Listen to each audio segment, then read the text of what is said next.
One of the most important components of the modernization is improving and upgrading the hatchery's well water supply. We have started this process already with our contractor, H2O Well Services.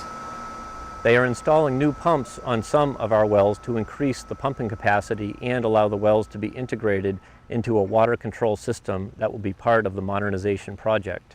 The pumps are important to the function of the hatchery, providing cold, clean, pathogen-free water that is vital for rearing salmon, steelhead, and trout.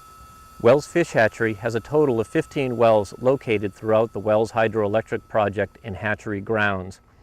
At this moment, only 10 of these are functioning.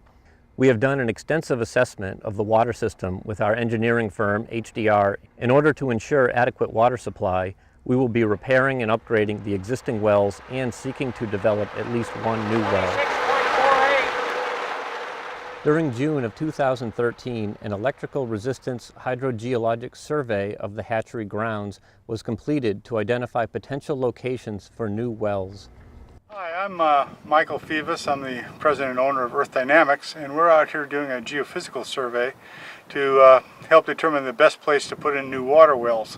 The survey we're using today is called electrical resistivity. That's a technique where you put current in the ground and measure the voltage produced by that current, similar to a multimeter.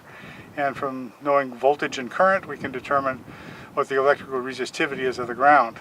And once we know the electrical resistivity, we can make some interpretations as to where there's water, where there's rock, where there's silt, where there's sand, and so forth. And we set out an array of electrodes in the ground. In this particular array, we've got 56 electrodes, and they're controlled by an automated data acquisition system, so that we're putting in current at 2 electrodes and measuring the voltage produced by that current at 2 other electrodes.